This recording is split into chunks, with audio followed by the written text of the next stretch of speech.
Hello and welcome to our midweek live stream here on the Fretprints channel. On the agenda today, I thought I'd talk a little bit about tritone substitutions, some of the dominant pentatonic scale things, expand on that. We talked a little bit about that last time. And some of the basics of chord melody arranging. So I welcome you here to chat with me and discuss a little bit. See, Jeffrey here is here. Good morning. Welcome. Thanks for joining. So let's go over some of the basic ideas on tritones and the intervals there. Make some minor adjustments here. I'll mention that I'm streaming vertically and horizontally, and going out to a few other platforms as well. Let's say we're playing the Autumn Leaves, and we're playing in E minor. We're going to start with the 2, 5 in the relative major. So we could play, improvise, let's say use that dominant pentatonic we talked about in the last live stream, which is a lot like a major pentatonic. So a major pentatonic would sound like this. But the dominant pentatonic, we're gonna, instead of playing B, in this case we play C. That helps us outline a little more of the specifics of the dominant 7th chord. So we get kind of a D9. So what if we wanted to create a little extra tension as we moved into the G major 7? So with the D7, or the D dominant pentatonic, we could resolve like that.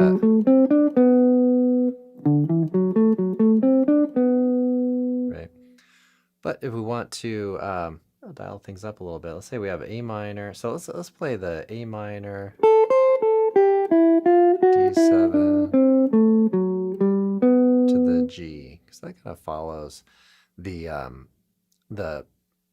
key. It stays in key and everything, but we get into some specifics, create some tension, and then release with that dominant pentatonic. Well, what if we wanted to have a little more tension? We play like this.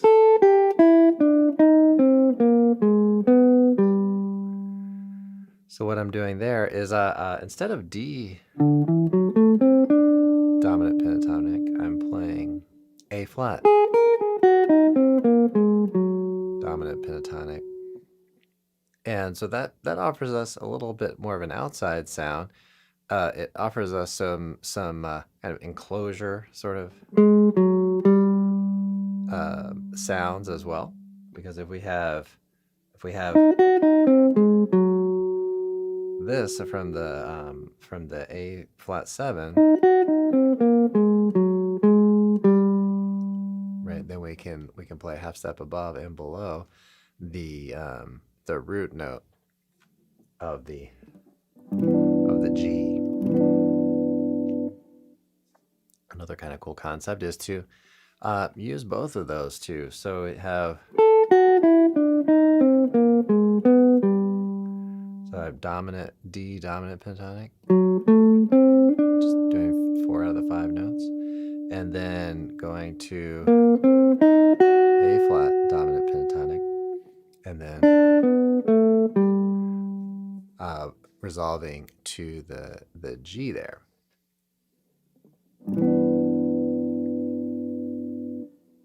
So it offers us a little bit of tension.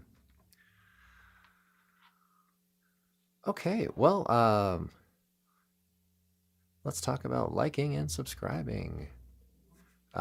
Please do hit the like button, subscribe, turn on notifications. A few of announcements. Speaking of notifications and all that, um, later this week, I plan to release a new chord melody video on Christmas time is here. So from kind of Charlie Brown Christmas, it's really a great tune. I've been listening to a bunch of different recordings on it, guitar ones as well. So I'm excited to put that out there. I have 2 shorts on it already. So if you want to get a head start, a running start on this arrangement, check out the shorts video, and I plan to release a third. So they're going to be 4 shorts where I just do 4 measures each on the chord melody. So welcome. We have a new viewer here. Thanks for chatting.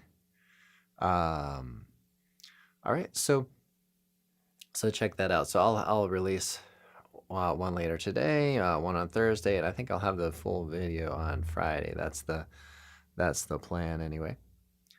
So yeah, so I'm from Baltimore, Maryland. All right, everybody. Well, let's talk a little bit more here.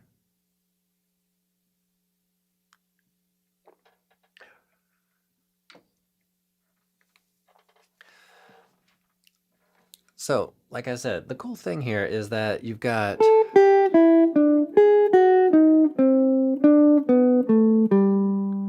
the you have a little tension there with when you take the dominant pentatonic and then you use a tritone substitution on it. So that's the concept there. You take a scale or even a chord, and you try to take a tone that's a tritone away from it. It's particularly interesting because the tones, the 3 and the 7 of the D, end up kind of flip-flopping in a way and become the 7 and the 3 of the A flat. So it's a nice way to dial in some tension as we go. So Quantum Dots, thanks for joining. Thanks for checking this out. So let's say we're on the 2-5 to the relative minor in E minor. How could we use this as well in this area? So we have F sharp minor 7 flat 5. Let's say B7, and then the E minor, playing E minor 6-9. So that kind of sound, we've got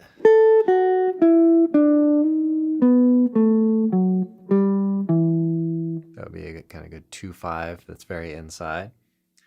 But was it B7? What's the tritone from the root note of the B? That would be F. Right. So then we could build lines like we could go F sharp minor 7 flat 5 to F7, then to the E minor. So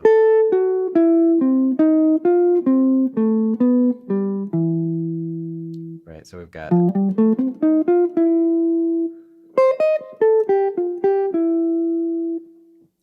right. Okay, we have a comment here.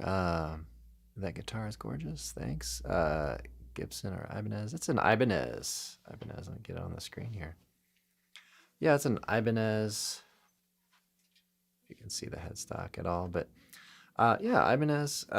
Pretty happy with Ibanez in general. I feel like it's a kind of good value for money. That's what I oftentimes tell folks about Ibanez in general. Um,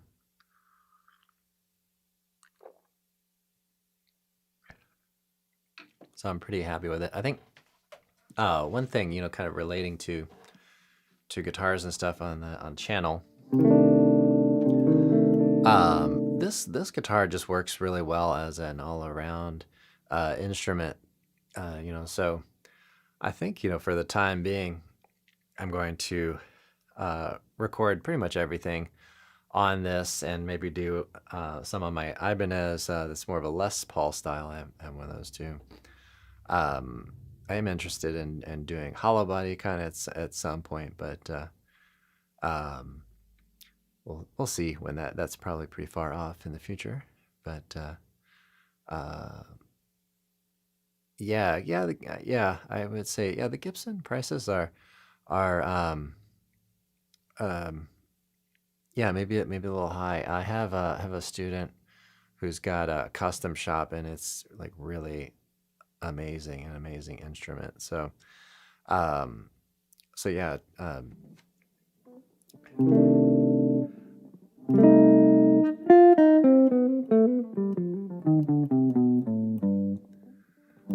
right, Vendiota, thanks for coming back. Appreciate it. Yeah, we're gonna have a live stream on Wednesday mornings here and Sunday mornings in general at 10:30. We'll talk guitar improvisation, kind of voicings and all that. So I'm gonna do it maybe a little more playing here.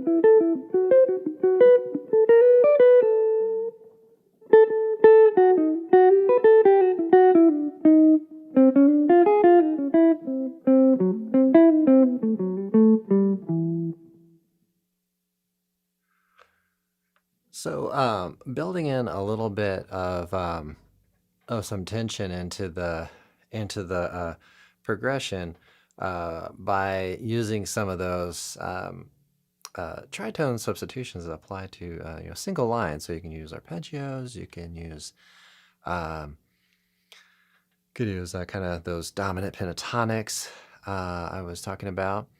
Or you can also just think in terms of outlining notes on strong beats and all that. Okay, so it's midnight in Malaysia. Wow, it's a lot of good guitars come out of. Is it Malaysia, or maybe I'm thinking something else? But yeah, you must be tired. Hope you can hang with us for another maybe 30 minutes. I'll probably be on 30 minutes or so. All right. Costas Gaber asks, Gibson is a style for jazz or no? Yeah, I mean that's a whole topic in and of itself. I would say, I wouldn't think in terms of brands for, jazz playing necessarily. I would tend tend to think what kind of body shape and what kind of sound are you going for as far as that goes. I mean, you have hollow body, semi-hollow like this one, and solid body. You also have chambered instruments, and really jazz can be played on in any of those style of body shapes. So a lot of examples of different people playing. I think Pat Martino played kind of a chambered guitar later in his career from Benedetto, if I'm not mistaken. And uh, Mike Stern, Bill Frisell, you know, oftentimes see them with Telecaster style bodies. Ted Green. So the Telecaster thing is kind of whole thing. Kind of depends on what maybe part of jazz you're kind of interested in. Um, if it's doing kind of Joe Pass kind of thing, then you may lean towards Hollow Body or Wes Montgomery. You know, but players like John Scofield plays a very similar guitar to this one. Um, so kind of depends on what avenue you're going for. I've noticed a lot of the snarky puppy guitarists often are on Stratocasters, and so so it kind of what your conception of what you want to hear and what instrument fits that best, I would say is probably where to go. And I'm sorry that doesn't really lead to a specific suggestion or an answer, but that's how I would tend to approach it. Why can't we play Stairway to Heaven in a guitar store? That's a good question. Well, I'm sure you can, but you probably get some looks. I think it's just that every that's sort of I would say for the sake of the employees, salespeople, you know, I would just not. But when I was younger, I would probably go into a guitar store and just do whatever I wanted. But now maybe, hopefully, I'm a little. I've grown a little more conscientious over the years, or maybe developed some wisdom or maturity. I don't know, um, but now if I walk into a music store, I pretty much don't even play a guitar. But there's a space in between. I think that's pretty reasonable, which is try it out with the intent of buying, and try it out with the intent of like is this a good fit for me, and play material that serves that purpose, and kind of don't set out to play a show or play too loud, or so there's a lot of shared airspace in the store. So anyway, those are kind of my thoughts on that.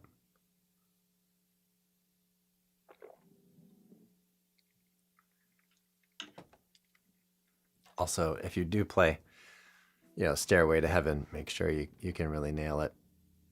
um and I mean, I think if that serves what you're trying to do.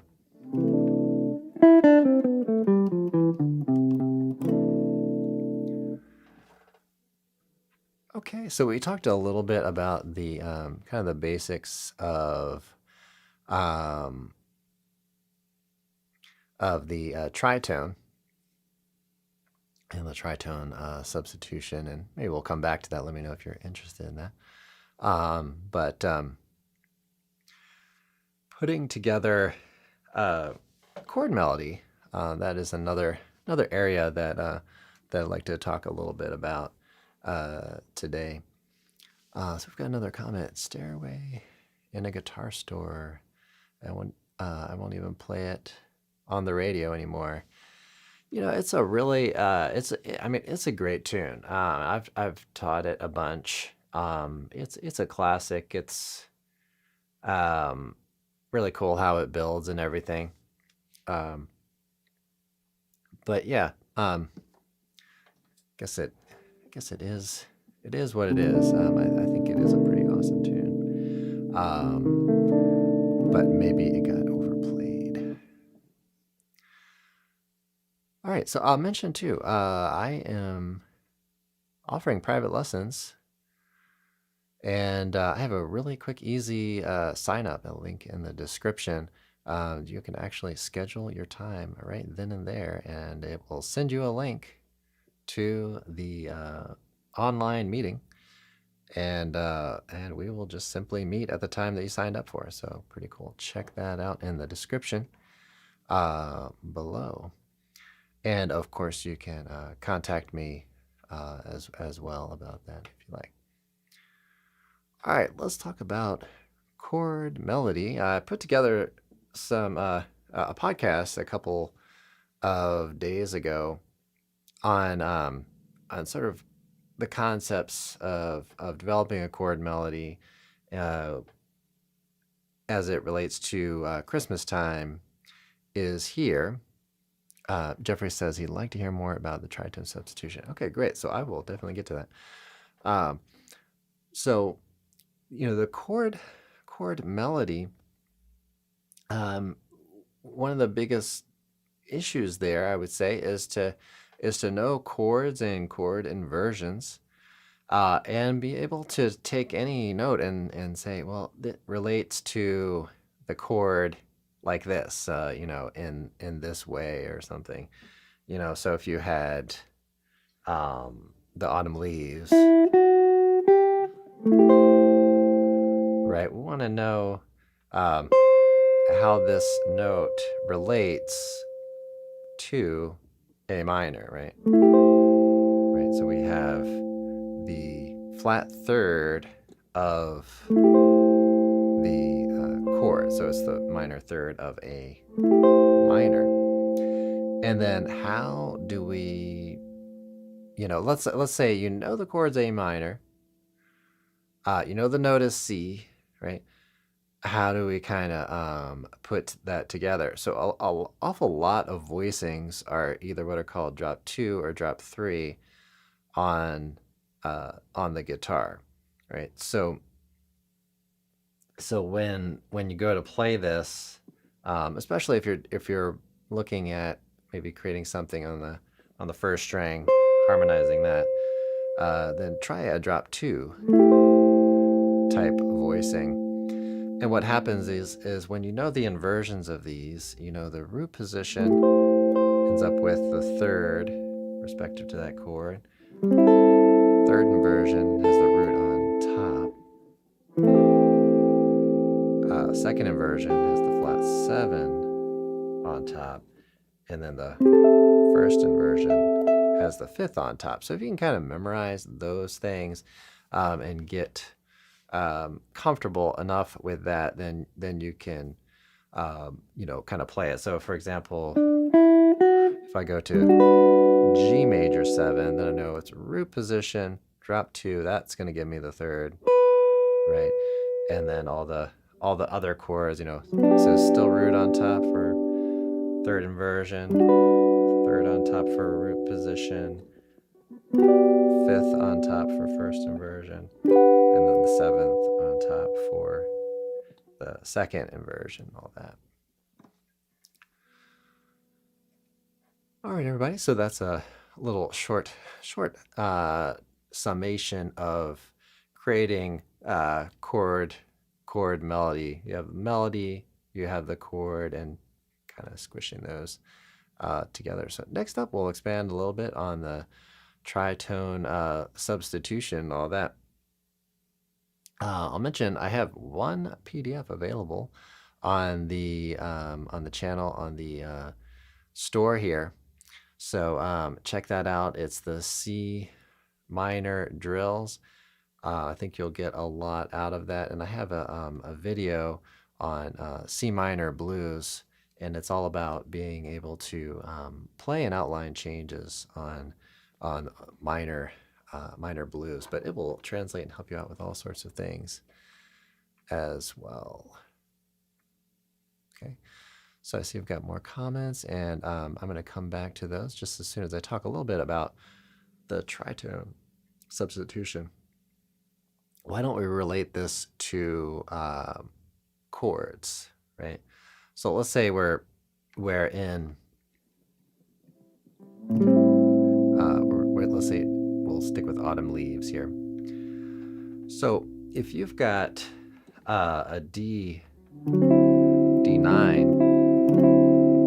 right, and you decide to substitute that with the A flat 7, okay, when A flat 7 goes to G major 7, it's going to land like that. Okay.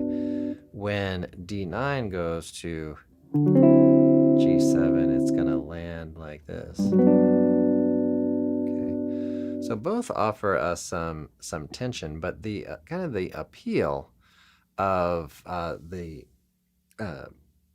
tritone substitution is that you get something different, right, than this one. So the A flat 7 is going to be more similar in sound to the D7 flat 9, right? So that's what one thing I would try to do is see if you can compare some of these chords, right? So say, okay, what is different about this voicing and how does it compare? So you take the 3 tones on strings 2, 3, and 4 and experiment playing that just to kind of get this in your ear. The A flat, and then play those same 3 tones with the D flat and compare. So A flat with those same 3 tones, D natural with those same 3 tones, right? So compare those so that, you go. Now in that case, I'm actually building a progression out of it, right? So I'm just playing D9, and then I'm playing A flat, dials in a little extra tension, right? So you can do.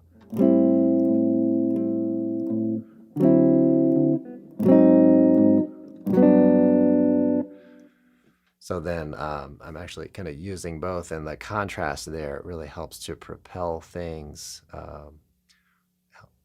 forward. So I actually did a few shorts on this, I think maybe a couple of months ago, where I compare those things. So take D9, right?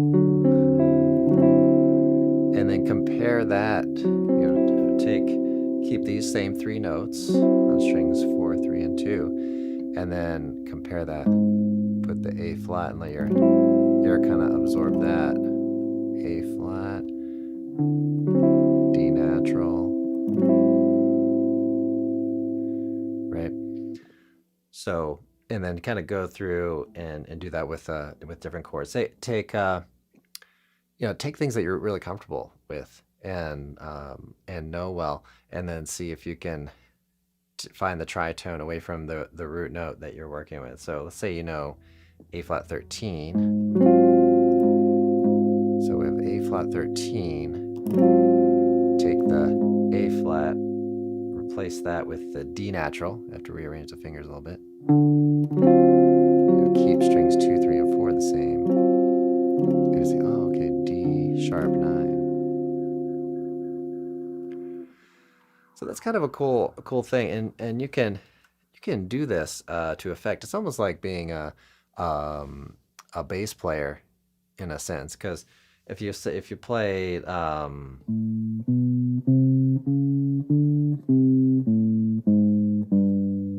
bass line like that,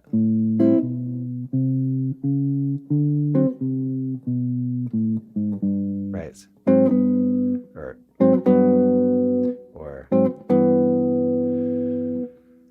so you might try things with a circle of fifths, like let's say I'm D, G,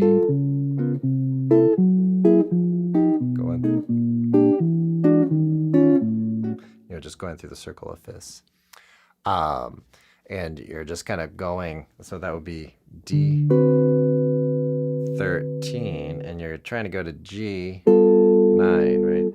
So you're going, and then you play the tritone away from the D, A flat 9, and it just creates a little half step into the G, and then you do the same thing. We're trying to go to C, so we play D flat 13 over it, for it, and then do that. So that's a little cool exercise you can try.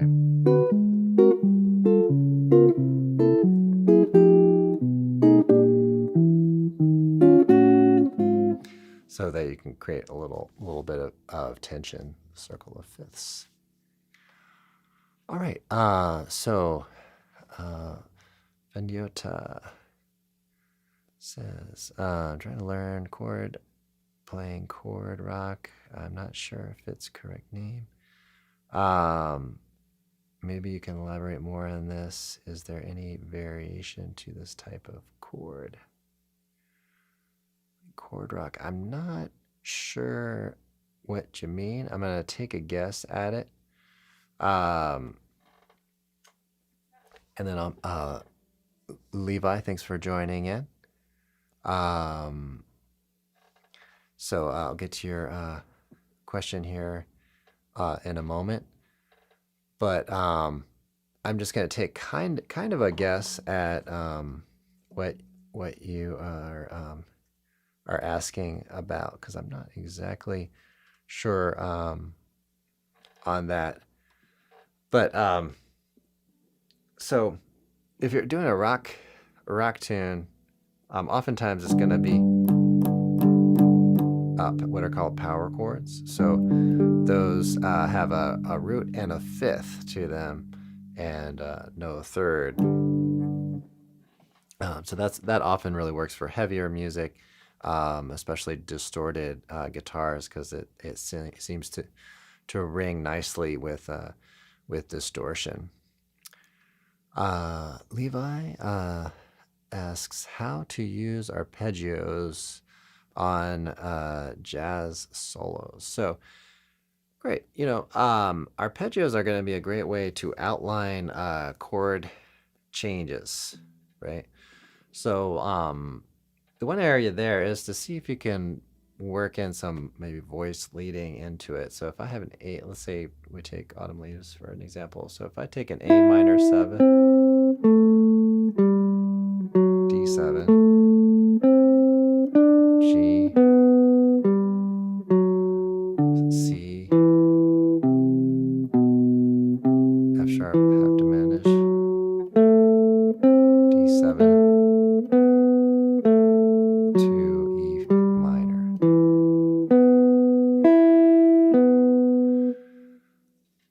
So what I would say to do there and to work at in your practice session is take a series of notes. Think about the last note that you play and play the closest available arpeggio tone of the next chord.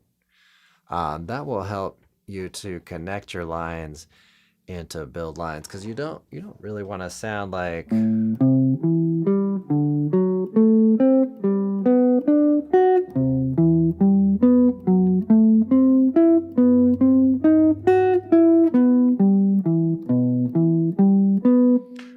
right. Sounds like an exercise. It's good to know and be able to do that. But so if you take your arpeggios,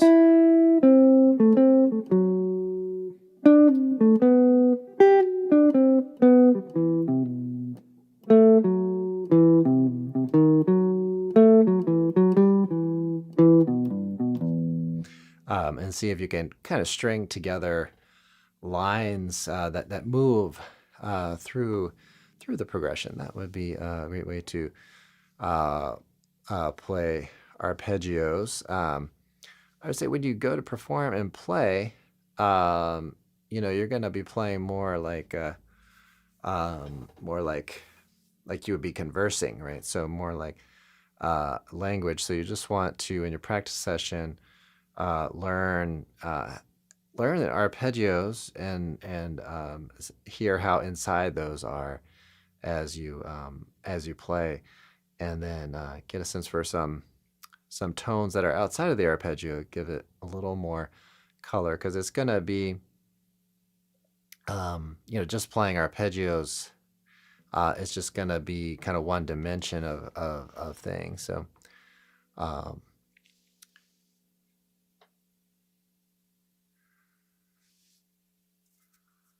okay. Let's see. I've got a question. Are you a fan of Randy Bachman? Yeah. I mean, um, that. Um, yeah. I would say maybe not total. Um, uh, I'm not sure how to kind of put this, but yeah. I mean, I like and appreciate what he's done and the bands that he's in and everything. And I would consider him a real high level musician. So absolutely.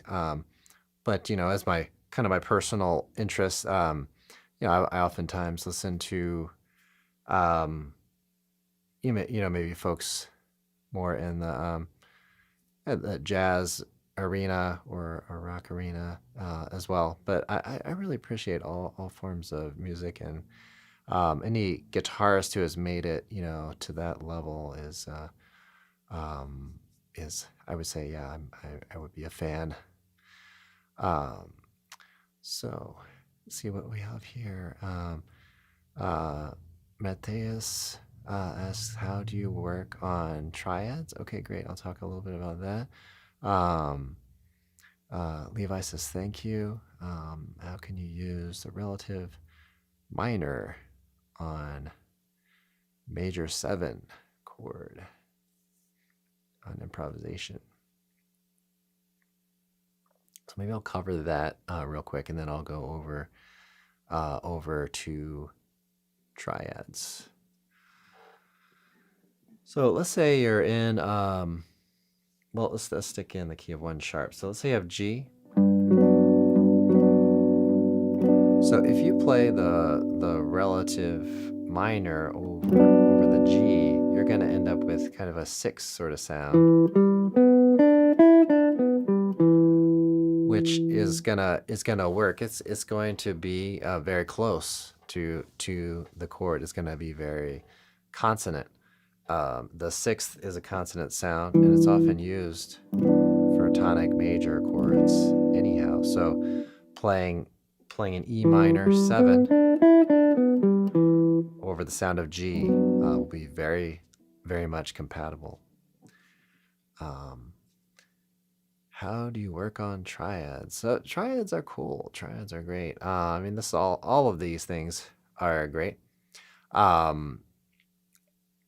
One way that you can split up triads when you're thinking about tunes, and let's say we have A minor, and we're thinking about Autumn Leaves, is try to think about what are called the lower structure triads and the upper structure triads.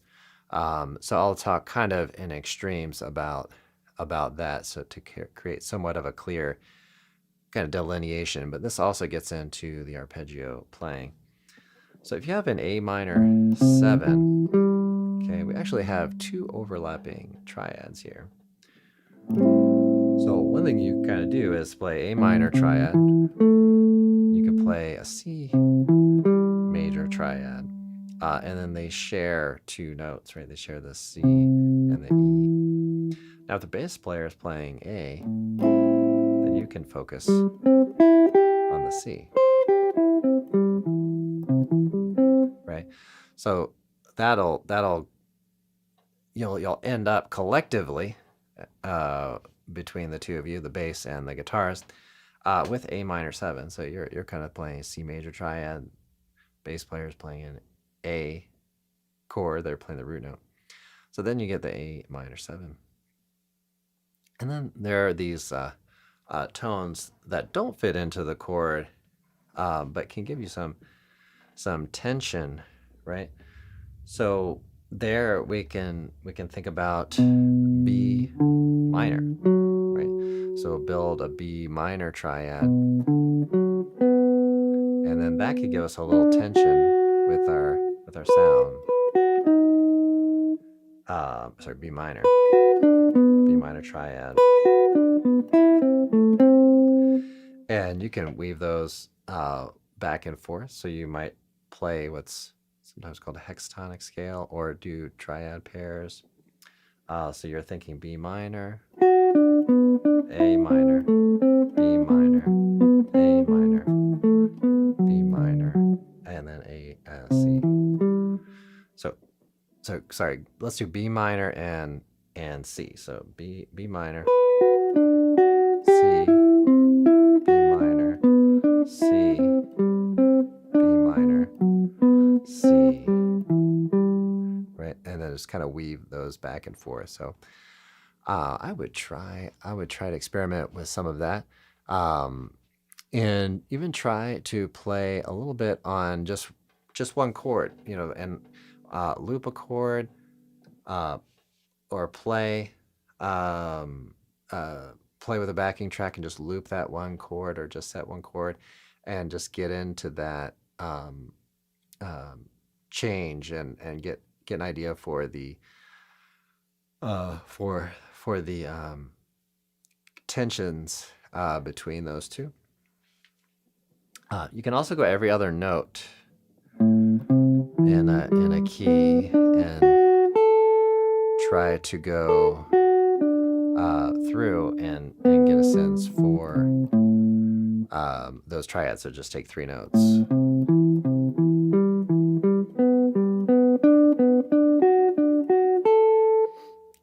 And then just spent a lot of time just doing a little bit at a time. Okay, everybody. Let's see. We've got some more comments here we'll get to. Let's see, what other kind of announcements can I offer folks out there? Let's see. So we've got I've got website I'm working on, the fretprints.com website. I'm working on that. I'm going to turn into a member site, member community.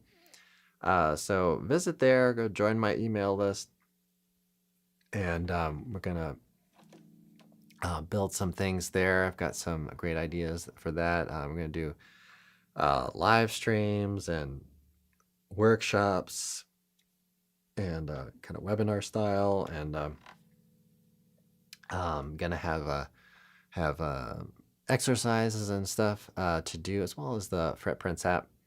And I'm also going to work on building some courses, more on-demand type courses on that channel as well. So be sure to follow there.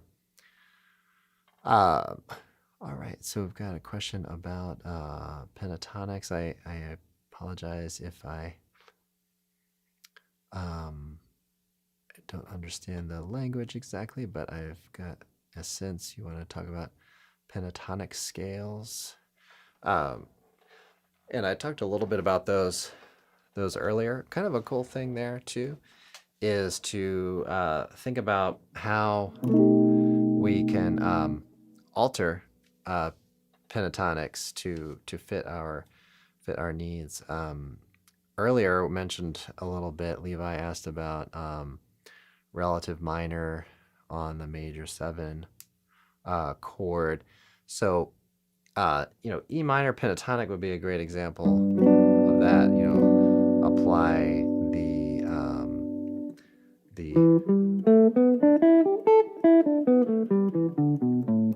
E minor pentatonic, which ends up being the G major pentatonic. So the relative minor major also applies to pentatonics, right? So we get like sort of a G6 kind of sound on that. And then try to alter your pentatonics, especially dominant pentatonic. So we have dominant pentatonic. You can alter that to give yourself a flat 9.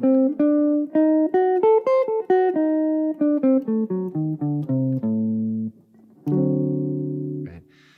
Sharp 9, you can do sharp 5 and sharp 11, all those great things. All right, everybody. Well, I'm going to call it here a day for today. Thanks so much for stopping by and listening. I do hope you enjoyed this. If you haven't already, please hit the like button, subscribe, and turn on notifications. Keep an eye out for the thumbnails, not the thumbnails, but the shorts videos coming out.